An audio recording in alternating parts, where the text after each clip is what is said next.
Hello everyone. तो आज हम लोग करेंगे what where how and when. Class 6 की एनसीईआरटी हम लोग स्टार्ट कर रहे हैं चैप्टर 1 से। So let's start. कब, कहाँ, क्यों और कैसे। हम लोग जानेंगे इस चैप्टर में कि हिस्ट्री का क्या सिग्निफिकेंस है, कैसे हमें हिस्टोरिकल इन्फॉर्मेशंस के बारे में पता चलता है, लिटरेरी सोर्स, मैन्यूस्क्रिप्ट्स, ये सब के बारे में जानेंगे। जोग्राफिकल कंटेक्स्ट क्या रहा है, एंशिएंट इंडिया का क्या इंपॉर्टेंस रहा है जोग्राफिकल कंटेक्स्ट का। इस चैप्टर में हम लोग जानेंगे कि एंशिएंट पास्ट का क्या रेलिवेंस है आज के समय में। So let's start with what is history. History है क्या? हिस्ट्री जो है वो फोकस करता है पास्ट के स्टडी पे। It focuses on the study of past, कि पास्ट में लोग क्या एक्टिविटी करते थे, लोग ह्यूमन एक्टिविटीज़ क्या होती थी और वो कैसे कैसे चेंज होते गई टाइम के अनुसार। जैसे जैसे टाइम बढ़ते गया जितनी भी ह्यूमन एक्टिविटीज़ थी वो भी चेंज होते गई। तो history is a study of past focusing on the human activities and events over time. History जो है वो स्टडी ऑफ पास्ट है और ये फोकस करता है कि ह्यूमन एक्टिविटीज़ जो इवेंट्स जो है वो टाइम के अनुसार कैसे चेंज होते गया। Importance of history. हिस्ट्री का क्या importance? It helps us to understand how past societies function, the evolution of culture and the reason behind significant events. History जो है हमें यह बताता है कि कैसे पास्ट में सोसाइटी जो थी वो फंक्शन करती थी। जैसे कि हड़प्पा मोहनजोदाड़ो के बारे में हम लोग जानेंगे कि उनका ड्रेनेज सिस्टम कैसा था, सोसाइटी कैसा था, कल्चर कैसा था, वो लोग एग्रीकल्चर कैसे प्रैक्टिस करते थे, कैसा पहनावा था। तो ये सब जो है हमें हिस्ट्री पढ़ के ही जानने को मिलती है। तो ये हिस्ट्री का इम्पोर्टेंस है। वेयर डिड पीपल लिव, हम लोग क्या पास्ट में लोग कहाँ रहते थे। तो ये जोग्राफिकल कंटेक्स्ट में आ गया। तो जोग्राफिकल कंटेक्स्ट में जब हम लोग देखते हैं तो एंशिएंट पीपल जो है वो वैसे जगह पे रहना ज़्यादा प्रेफर करते थे जहाँ पर पानी रहती थी, जहाँ पर लैंड जो था वो फर्टाइल रहता था। क्योंकि जहाँ पर पानी नहीं है वहाँ पर लिविंग कैसे हो सकता है। आप पानी जो है वो नेसेसिटी है, तो पानी तो बहुत इंपॉर्टेंट है। तो लोग वैसे जगह को चुनते थे जहाँ पर पानी रहता था और फर्टाइल लैंड रहता था ताकि एग्रीकल्चर का प्रोडक्शन हो पाए। की लोकेशन क्या क्या था? The Indus valley and the Harappa valley civilisation and the Ganges valley were the prominent early human settlements. तो कौन से सेटलमेंट्स जो थे वो बहुत इंपॉर्टेंट है। Indus valley civilization, Harappan civilization भी उसको कहते हैं, Ganges valley were prominent early human settlements. Himalayas में हम लोग देखते हैं कि क्या काम करता था हिमालयाज जो है वो प्रोटेक्ट करता था और प्रोवाइड करता था रिसोर्सेज को। प्लेन एंड कोस्टल रीजन्स का क्या काम था?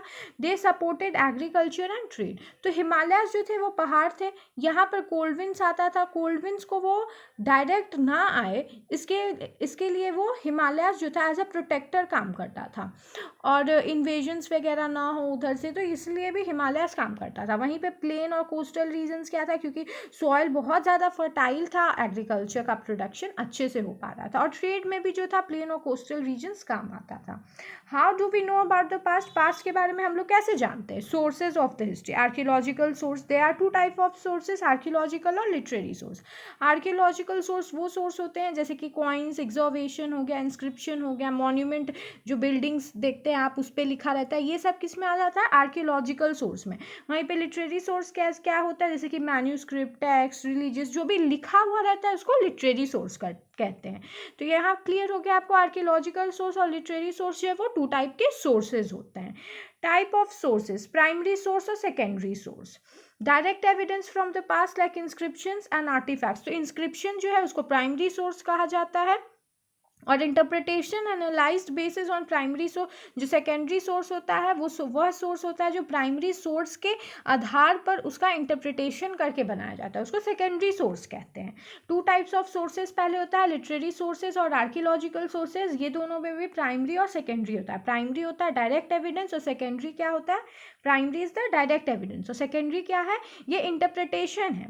What can we know about the past? हम लोग पास्ट के बारे में क्या जान सकते हैं? Type of information, social structure, family, caste, community life, ये सब चीज़ जो है हम लोग अपने पास्ट के बारे में जानते हैं कि पहले के लोगों का कास्ट सिस्टम, वर्णा सिस्टम हम लोग जानते हैं कि शूद्र, वैश्य, क्षत्रिय, ब्राह्मण्स, ये सब कास्ट सिस्टम कैसे आया और कास्ट के बेसिस पे पहले जो था लोग वर्क करते थे।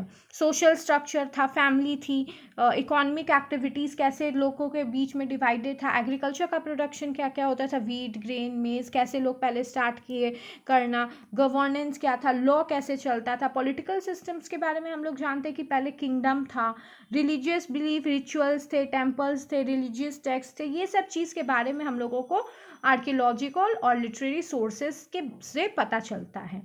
When did these events happen, ये सब इवेंट्स कब हुए, तो एक क्रोनोलॉजी होता है, इसको सीक्वेंस में बताया गया। ये डेटिंग मेथड्स के बारे में हम लोग जानते हैं, जैसे कि BC एंड C, तो BCE को कहते हैं बिफोर कॉमन एरा और CE को क्या कहते हैं, कॉमन एरा। अगर कहीं भी लिखा है BCE means before common era और CE मतलब common era. Relative dating determine age in relation to other object. Relative dating जो होता है वो बताता है एज कि उस ऑब्जेक्ट का एज कितना है। एब्सोल्यूट डेटिंग क्या है, ये एग्जैक्ट एज बताता है। इस कार्बन मेथड जो होता है कार्बन डेटिंग, उसके हेल्प से एग्जैक्ट डेट बताया जाता है, इसलिए इसको एब्सोल्यूट डेटिंग कहा जाता है। Archaeology and its important, archaeology का क्या इंपॉर्टेंस है। Archaeology the study of ancient artefacts and the sites to learn about the past. Archaeology जो है वो एंशिएंट आर्टिफैक्ट्स के बारे में बताती है। Excavations, systematic digging to uncover artifacts and understand historical sites. तो एक्सोवेशंस होता है, एक्सोवेशंस से हम लोग देखते हैं कि बहुत सारे कॉइन्स निकलते हैं, कॉपर प्लेट इंस्क्रिप्शंस निकलते हैं। तो ये सबसे क्या है, हम लोगों को नॉलेज जो है पास्ट के बारे में वो बहुत ज़्यादा इनरिच होता है, क्योंकि उसमें जो आर्टिफैक्ट्स कॉइन्स है ये सब में क्या है, किंग का फोटो बना रहता है, उनका रूल लिखा रहता है कि यहाँ से इतने समय से इतने समय तक रूल किए। तो उसी से हम लोगों को पता चलता है कि ये रूलर थे हड़प्पा के समय में, या ये रूलर थे मुगल के समय में, गुप्ता एज के समय में। Significant of archaeological sites, Harappa and Mohenjodaro both major cities of the Indus valley civilization. जो दो सिटीज मेजर थी इंडस वैली सिविलाइजेशन में, वो थी एक हड़प्पा और एक थी मोहनजोदारो। इनमैगोन एंड बुरज़ाहन।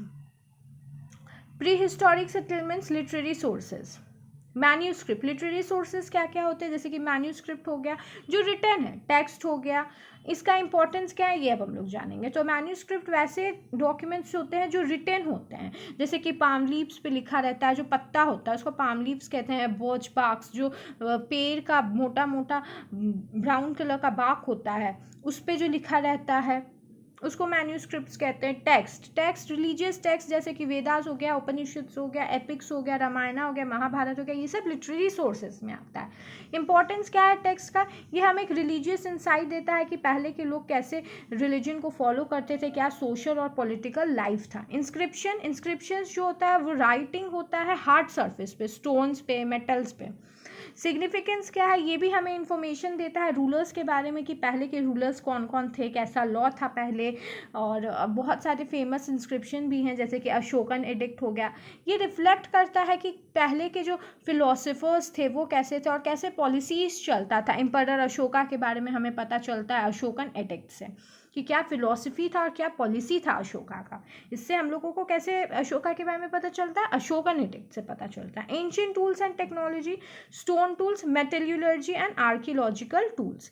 तो स्टोन टूल्स क्या है, these used for hunting, agriculture and building. Stone tools जो था, 3 टाइप के टूल्स जो यूज़ हो रहे थे, stone tools, metallurgy and agriculture tool. तो स्टोन टूल्स जो था वो यूज़ होता था मेनली हंटिंग के लिए, एग्रीकल्चर पर्पस के लिए और घर बनाने के लिए, बिल्डिंग बनाने के लिए। मेटलर्जी क्यों होता था यूज़, कॉपर, ब्रोंज, आयरन, ये सब चीज़ जो है डिस्कवर किया गया था यूज़ ऑफ मेटल्स में हम लोग देखते हैं। एग्रीकल्चर टूल्स भी था, और एग्रीकल्चर टूल्स के आने के बाद हम लोग देखते हैं कि फार्मिंग का जो टेक्निक था वो ज़्यादा प्रोडक्टिव हो जाता है और अच्छे से एग्रीकल्चर में हम लोग देखते हैं कि प्रोडक्शन जो है वो इंक्रीज़ होने लगता है। ऑफकोर्स टेक्नोलॉजी का एडवांसमेंट होगा तो एग्रीकल्चर का प्रोडक्शन भी इंक्रीज़ होगा। तो चैप्टर 1 जो है हम लोग कवर कर चुके हैं, what, where, how and when, और नेक्स्ट लेक्चर में हम लोग कवर करेंगे नेक्स्ट चैप्टर को। So please like, share and subscribe my channel. Thank you everyone.